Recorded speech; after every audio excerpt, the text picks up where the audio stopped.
itong isang pangalawang DVR natin. Lahat naka-DSCP. Ito yung mga DVR natin na nakasalpak na nandun kay Sir Mac. Ngayon, kung halimbawa may nawala man, meron tayong mga fuse switch dito na umiilaw. Yung nakasalpak sa kanya. Nakasalpak ko sa 23 yung umiilaw sa akin. So, sarang pinita. Diba? 23 power lang ako. Source lang ng laptop natin is power.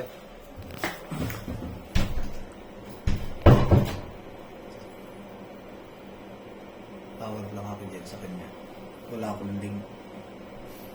Source lang power. 23 nakasalpak siya pero power lang yan pero hindi siya gumana dito. Tinga. Yan siya, 23. Nasaan yung ilaw na 23? Hindi, wala siyang ilaw dyan. Laptop kasi ito connection lang ito eh. Ay, 22 eh. 22 ba? 22. 22. Ito. 22. Yan. Power. Link lang tayo pumapasok. Link. Ano ibig Yung sabihin? link, yun yung connected sa laptop natin para ma-detect natin lahat ng system natin.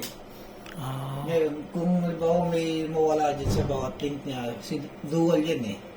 Taas baba, isang link, isang power. Ganoon din niya sa kasunod-sunod sa kanila. Ito, bakit? So, yung mga camera, dalawang link. Dalawang link. Two link kasi ang combination niya is 4466 layer natin. Dalawahan sila. Kailangan itong umiilaw na itong gitna na to, yan yung mga link natin. Nagtatawag na diretso-diretso lang siya dapat. Ngayon, pagka hindi ito, diretso-diretso na dito nakita nyo na kumukurap-kurap siya, yan yung link natin. Ang power source natin is yung hindi nakapermis lang siya. Kapag yan is wala, ito meron tayong link, ibig sabihin hindi nasusuplayan ng power yung camera natin. Meron man siyang link pero wala siyang power. Kaya, So ibig sabihin yun yung parang sa... kung saan Yung parang niya, connection niya lang. oo, Tapos yung power niya, yun yung bibigay ng supply, Supply. sa camera.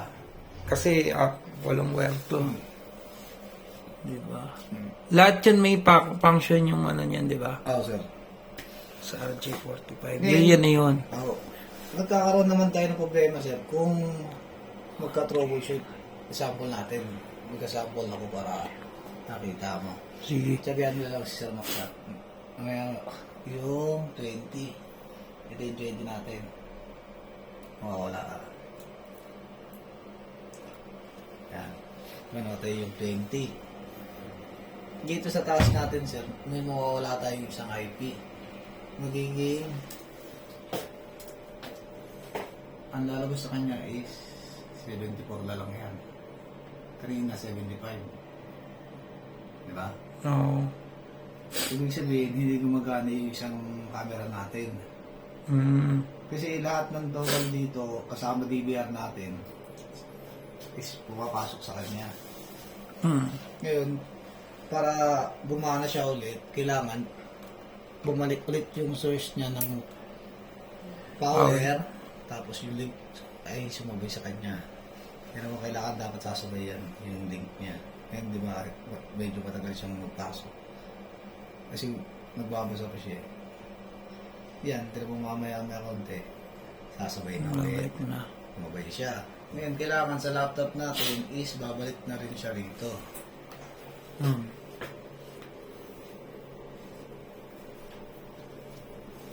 Ibig sabihin, hindi ko siya nadidetect ng laptop natin. Malapit na. Pero kailangan bumalik siya dyan. Kasi hanggang hindi siya bumabalik, hindi ko siya nadidetect. Ilan lang natin dyan. Dapat bumalik na siya. Baba rin. Ibig sabihin, hindi pa siya normal. So, ibig sabihin ba niyan pag nandyan wala pa dun sa kanya?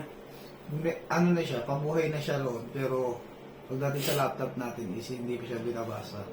Kailangan lumabas siya rito. Yeah. Yan. Pag lumabas siya dyan sa laptop natin, ibig sabihin, nadidetect na siya ng device natin na nandoon. Tapos, sa laptop natin is buo na siya ulit. Na upig na siya, na pumapasok na siya ulit. Ibig sabihin, okay na yung device natin na pumasok. Ngayon, sa iba kasi, minsan hindi pumapasok yung connection niya sa laptop. Minsan, pumapasok na nauna pero delay ang laptop natin sa connection niya. Pero, minsan ang ginagawa natin doon para magsabay sila ang laptop natin tapos yung connection doon, ang ginagawa, pinapatay ang system. Mula rito sa system natin, may offshoots tayo na ginagamit. Isa-shutdown lang natin to. Para magsabay? Oo, para magsabay lahat sila. Kasi kailangan, babasa rin ng laptop natin na katunayan na pumasok na siya sa DDR. Option lang yun. Magpapatay ka lang pag hindi siya nag-link. Oo, nag-link. Kailangan kasi sumabay lahat sila at mag-detect ng laptop natin na katunayan na nandiyan siya sa program natin.